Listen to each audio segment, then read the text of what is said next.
Hi, my name is Peter Mo, and I'm from Tourism Ireland's Nordic office in Copenhagen. Today we will be talking about the cozy Dublin seaside town of Dalkey, and we have the perfect person with us here today to enlighten us on this. Margaret Dunne, manager at Dalkey Castle and Heritage Centre. Now, Margaret, you're very welcome to our show today. Would you mind telling our listeners what makes Dalkey so special?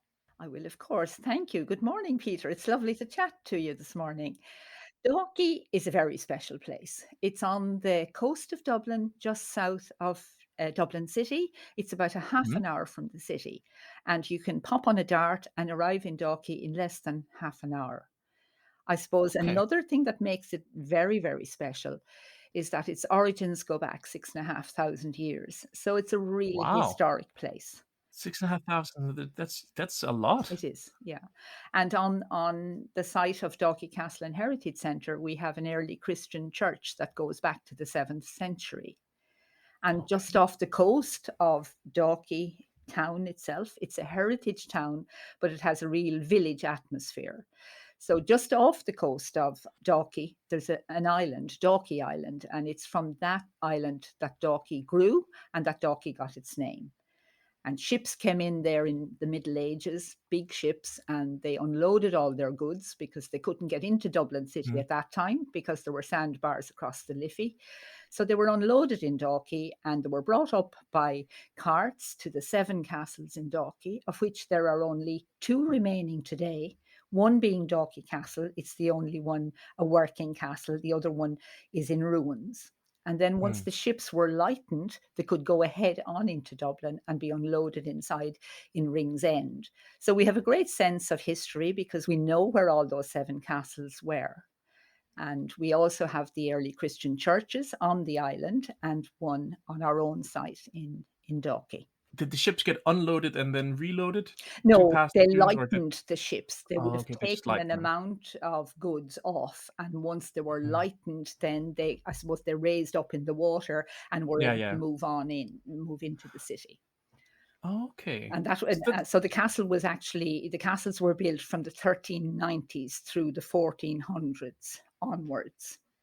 So it was the real centre of the universe back in the Middle Ages. It acted as the port for Dublin in the Middle Ages, Dalkey. yeah, I can imagine it would have been the entrance into the city of Dublin. Yes. I mean, really, and would it also have been a defensive post, I guess? Because, I mean, I can imagine warships would have been very heavy and wouldn't have been able to pass. Yeah, there was a promontory fort on the island that helped to safeguard and Mhm. as you say, to guard the port. But it wasn't so much defensive at that point. It was more that in the castles, all the seven castles, all had defensive features.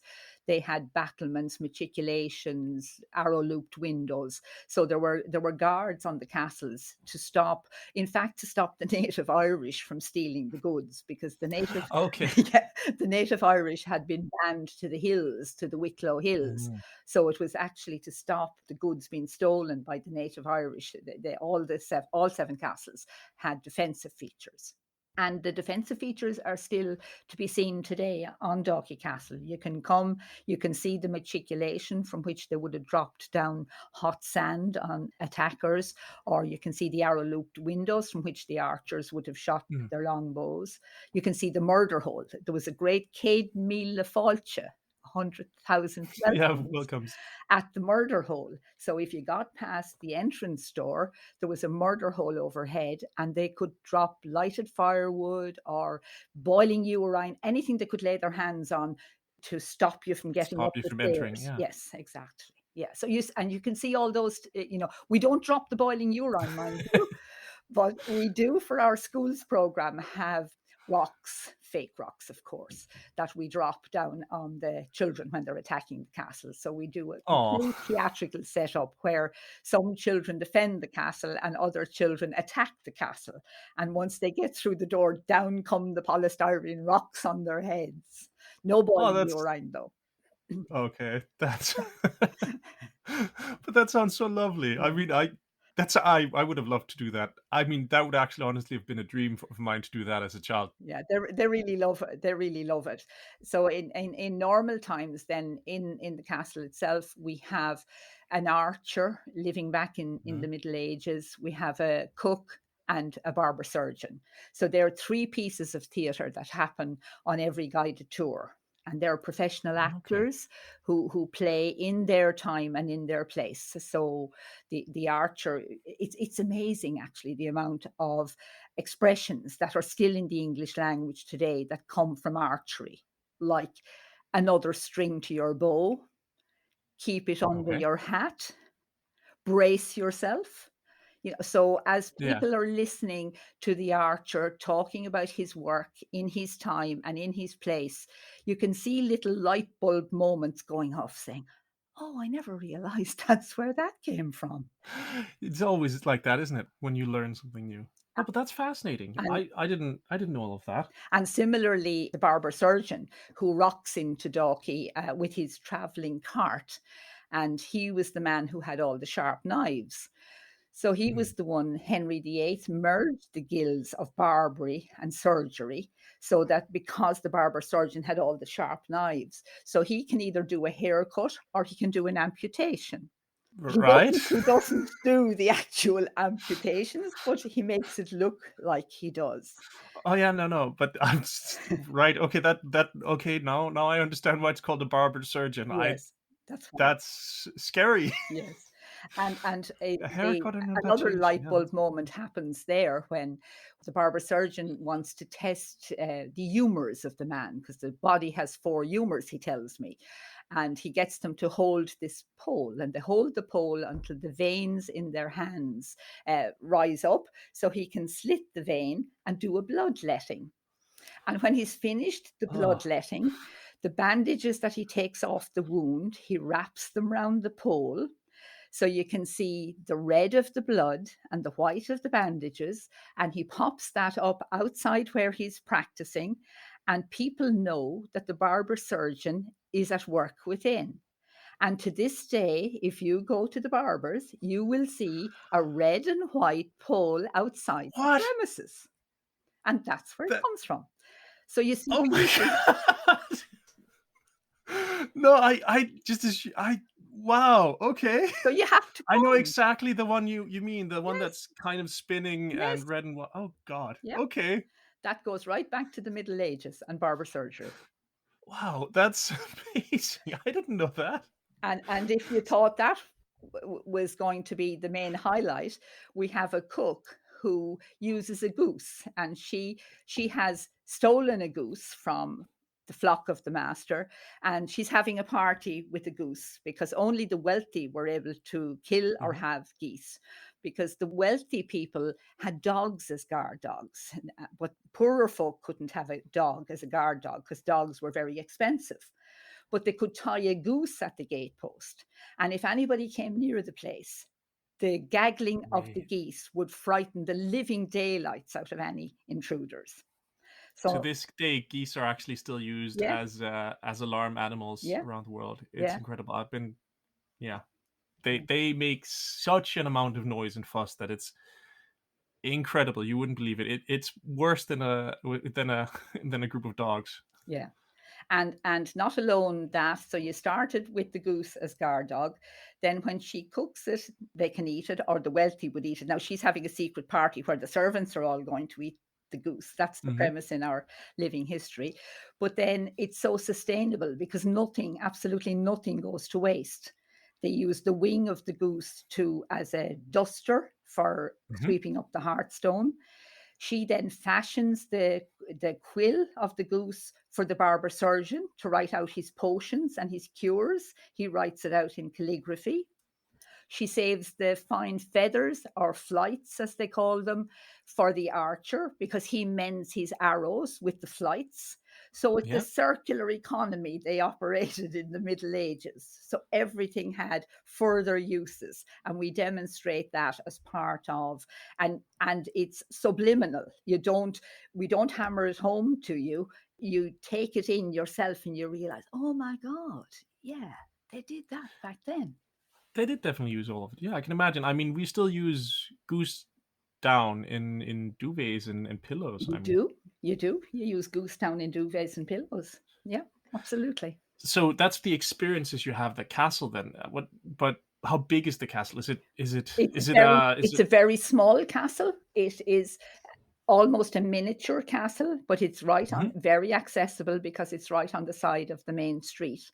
But it has all the features of the bigger castles. As I said, told you earlier, it has its Yeah. matriculation, its murder hole, all of the warder's walk, its battlements, but it's very manageable, very accessible. So you don't have to go climbing hundreds of steps to get to the top.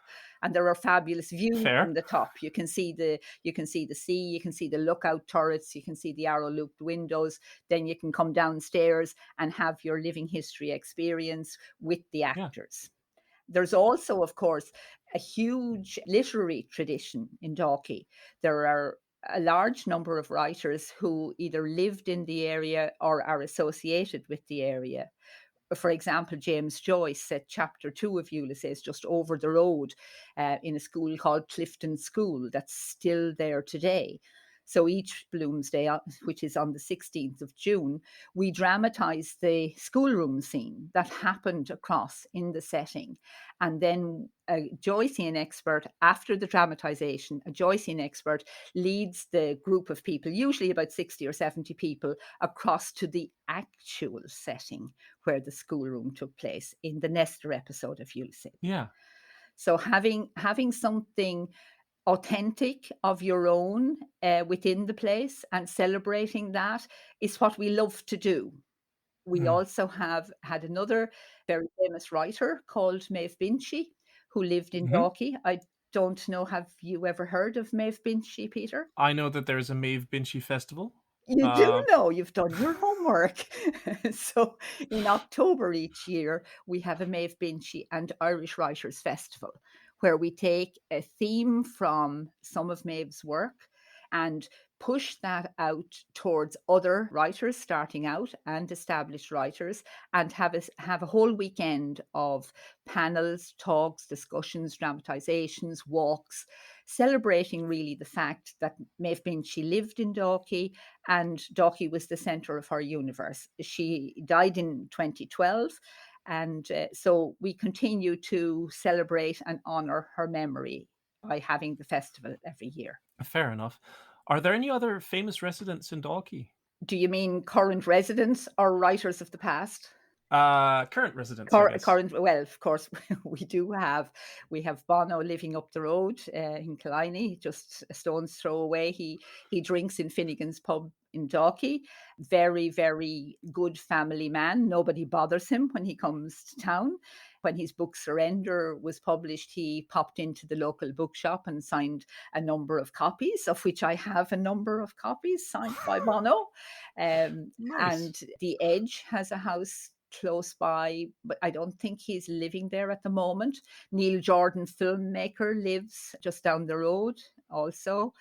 And Enya lives just over the way as well. And then we get a lot of film stars who rent places in Dalkey while they're filming. We had Jane Yeah. Seymour for 6 months while she was filming recently. And very famously, we had Matt Damon during lockdown.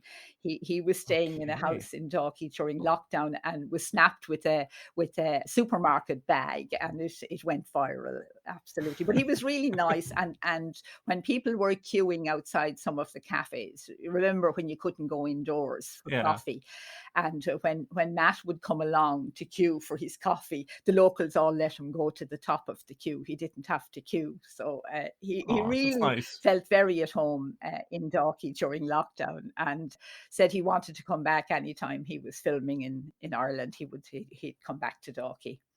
So, But but why we why do they don't. choose Dalkey Um, then? I suppose maybe because there are other famous people living there, and maybe it's on their mindset. It's close to the coast. It's a very a pleasant place to live Hmm. because you have hills, you have plantations, forests up on Killiney Hill, Dalkey Hill. You can walk around, get lost. You can come down the Vico Road and see where Flann O'Brien wrote about the Vico Road in the Dalkey archive. There's a whole sense of it being a lovely place, Okay. but also, like, it's not just about celebrities. Like, we often say you never know Yeah. who you might meet, but like normal families live in Dalkey too. Yeah, Their yeah, of children course. go to school in Dalkey. They shop in the supermarket in Dalkey, and fine if if celebrities are around, they're around. They're mostly left alone. Hmm. That's good. I mean, and that they should also be left alone. That people live, you know, and visit while they're there. No, I was just curious because it seems like there is such a big congregation of celebrities going there that I was like, it must mean that the town is special, and it sounds like it. It sounds like both the people are so very welcoming, and from your description, it also sounds like a very cozy seaside town, as a place you'd like to go and just relax, which is definitely also true. And people can stay in hotels. There's a good four-star hotel, County Castle Hotel, just Hmm. up the hill from us. And Dunleary has a number of hotels, the Haddington House Hotel and the Royal Marine Hotel. So there are a number of hotels that people can stay in the locality and maybe even walk to Dalkey or hop on the Dart. I mean, the Dart is the train service that comes along the coast. The Dart journey is actually a visitor experience in itself. To actually just get on the Dart and go along the coast, buy a whole day ticket and go as far as you can go south side, go as far as you can go north side. It really is a visitor experience in itself. And then you can pop off at the various locations. You can, of course, must pop off in Dalkey because your education Of and your course. won't be complete unless you make a visit to find all these wonderful light bulb moments we have in our living history I have experience. to say those are lovely. I'm so happy because I love that stuff. But that's so fantastic. But I can imagine. So the Dart, I know it. It's a train that runs all along the Dublin coastline, Yes, from well a bit further south than Dalkey, right? yes, And then Killiney, it goes as far as Bray and now to Greystones. So you can go yeah, all the and way to all the way up Greystones, to Howth. Howth or Yeah, Malahide, I yeah, think, right? yeah, Howth on the Yeah, north side. Yeah, yeah, yeah. So it's a fantastic train line that runs yeah, all along the yeah, coast. That's why you want to experience it. yes. But as you said, it's half an hour from Dublin city City centre, centre more or to less. Dalkey. Yeah. Yes, yeah. So you do get a bit of the experience if you're staying in Dublin and just Yes, want to pop down to yeah. Dalkey. If you want to take what we say is take the sea air, get out of the city. The city is, Oh, definitely. overcrowded. So just get on the Dart and get out and walk. And also on in Dalkey Castle, which I don't want to make it sound like it's all about the actors and it's all about the performances. We also have fantastic tour guides who give you the introduction to the Yeah. place, the history of the place, but it's all done in little pocket-sized pieces. And for people who don't have English as their first language, we have interactive screens in the Heritage Centre where you can just click on the screen and get the information in 12 languages. But we Oh, do that's perfect. yeah, we do find that the actors are brilliant at being less vocal and more demonstrative if people haven't got a good grasp of the language. Of It's course. good.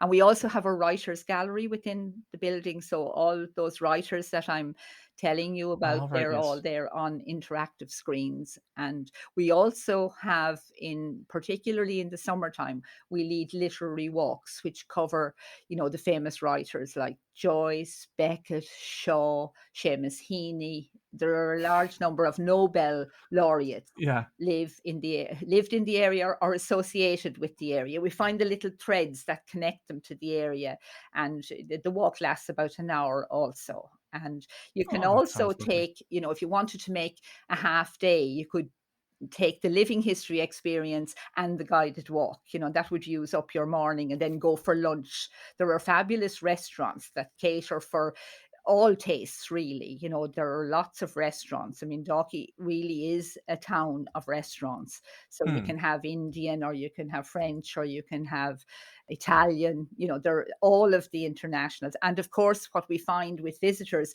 they're looking for traditional Irish food. So some of the pubs at lunchtime will have the traditional Irish food, unlike Irish stew or bacon and Yeah. Yeah. cabbage. We often find guests asking us, where can I get bacon and cabbage? Whereas I think, maybe restaurants and chefs tend to want to get away from the image of bacon and cabbage and do fancy dishes, but they can get, the native Irish dishes or traditional Irish dishes in any of the restaurants at lunchtime or any of the pubs. The pubs are very popular, do very good trade at lunchtime for their lunches. I mean, I can imagine. So I love pub food in Good. Ireland. Yeah. It's so hearty and warming. Yeah. Now, what's your best tip for anyone wanting to visit Dalkey? No, I mean, can you not guess that?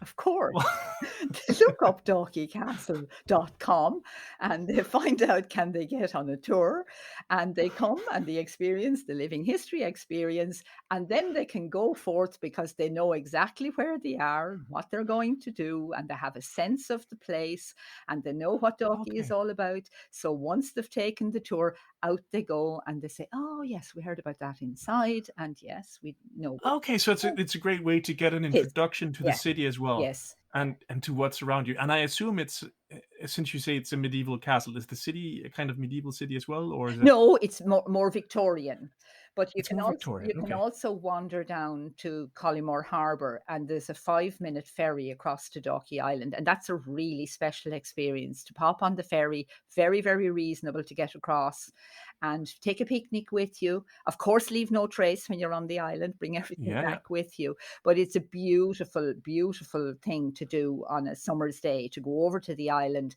look back at the mainland, use your imagination, think about those ships coming in and anchoring in Dalkey Sound, unloading their Hmm. goods, others defending the whole place, a church being built on the island. You know, you can let your imagination run wild. There's lovely nature and wildlife and rare clovers, and of course, goats. The goats all hide when the people come over, but there are fantastic goats on the island. So what is actually on the island? As there are no buildings, No, or is it? there's just the ruin of a church and a Okay. Martello tower. One of the Martello towers. They were built in the early 1800s, 1804 onwards, to prevent an attack from Napoleon that actually never happened. But a number of Martello towers were built all along the coast, thinking that Napoleon was going to invade Britain via Ireland. So we still are left with the Martello Towers, but they're lovely. Some of them have been converted into houses, and some of them are museums. Okay. The Okay. Joyce Tower, just down the road from us, is set in a Martello Tower in Sandy Cove, and that's where Chapter One of Ulysses is set, where stately, plump Buck Mulligan came from the stairhead bearing a bowl with a and lather. So the chapter one happens in the Martello Tower because James Joyce stayed there for 6 nights in 1904. And then he Okay. walked over to Dalkey to teach school in the Clifton School in Dalkey. He taught for 3 months in Dalkey before leaving to emigrate with Nora Barnacle later in 1904. So our area is very Okay. connected into James Joyce. Well, that makes sense as well. I mean, it's incredible that he lived in the tower out on the island, and then would I presume he would go by rowboat back into the No, no, he didn't mainland? live on the island. He lived Oh, in Sandy Cove, in another of the oh, okay. Martello towers. I thought he was on the No, Martello he Tower wasn't on on the Dalkey one on the Island. island, no, but the one on the island is Okay. still there today. But they're just to explain that all of the Martello towers, Yeah, they're yeah. all there still, some of them in Hmm. use and some of them. And the biggest use of any one is the one that the James Joyce Museum is now set in Sandy Cove, where chapter one of Okay. Ulysses is actually set. Fair enough. No, that's perfect. Yeah. That's just okay. Just in case you had people going to the island looking for chapter one of Ulysses, you better make Yes. that No, clear. I was like, yeah, no, I got that. Yeah.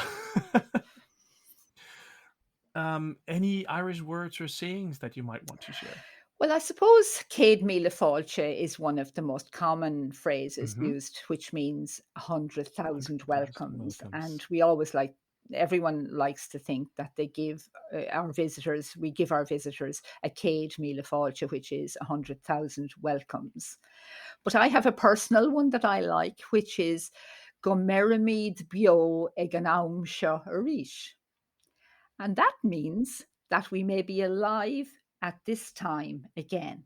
So, if we're having a special celebration, either in work or something that happens once a year, maybe we have our Maeve Binchy festival and you're winding down at the end and you say, you're all having a drink when the whole thing is over and you raise your glass and you'd say, Go mbeirimid bio ag an am seo arís, that we may be alive this time again.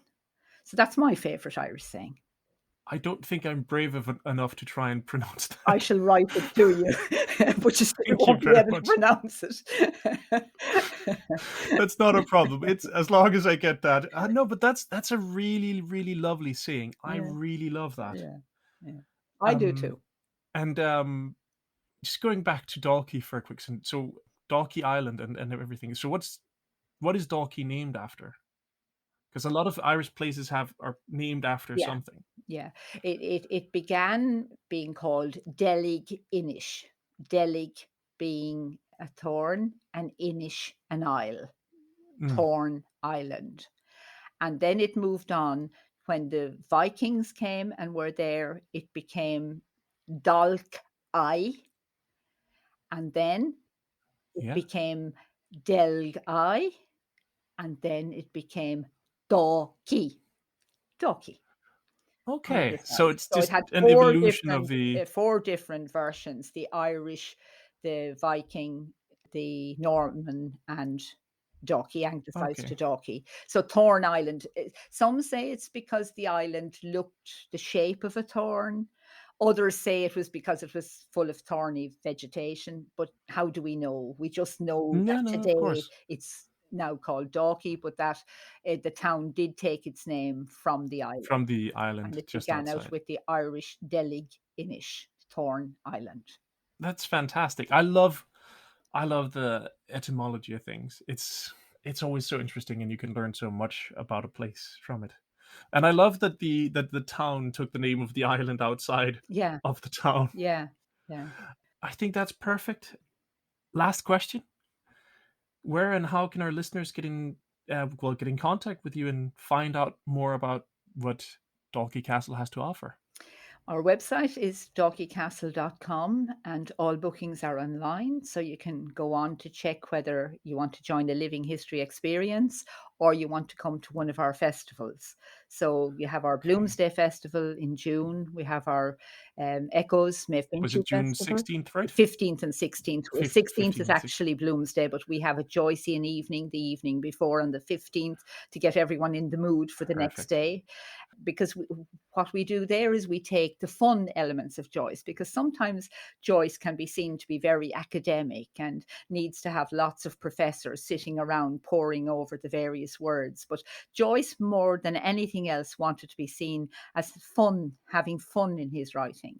So we Hmm. picked, the scene in Barney Kiernan's pub, or the Molly Bloom soliloquy, or various the Christmas dinner scene from A Portrait of the Artist as a Young Man, which is set out in Bray. So we put a lot of those fun scenes together and linked them with music and song, either that Joyce sang, because he was a wonderful singer and won prizes in our Irish competitions called the Feis Ceol. Okay, I didn't know that. Yeah, he Fantastic. was a great singer. And so we would pick songs that feature in his work or that he sang himself to link the different extracts. So Hmm. we have that. We call it a Joycean evening on the 15th of June. And then on the 16th of June, we recreate the schoolroom scene that happened over the road on Dalkey Avenue. And then the Joycean walk goes after that. And there's also a very good book festival in Dalkey around the third week of June every year. It's called the Dalkey Book Festival, and you can go online to check out what people, what speakers are coming there every year also. So, and there's also, keeping in mind that it's very much a seaside town, there's a lobster festival at the end of August every year. Oh. So you can, in all the restaurants, you'll have special, Ooh. in fact, they nearly always run out of lobsters. It is so popular by this late on the Sunday evening. But so tents, like very medieval style, tents are set up along the Castle Street, and you can go along and get a lobster roll along the street, or you can go into the Ooh. restaurants and have, fish dishes, but mainly lobster. So that's really, really a My head is gorgeous just going, when am I there the next? day. Does that coincide? Does that So coincide? come towards the end Oh, of August and you can do both the Lobster Festival and the Living History Experience. sounds Yes. lovely. So it's And then dalkeycastle.com is the website. perfect. Thank you, thank you, thank you very much, Margaret. It's been an absolute pleasure. And I can't wait to come and experience the castle and the town and the lobster. To be honest, I am a sucker for seafood. It's been a real pleasure for me as well. Thank you for making it all so friendly and so easy to talk to.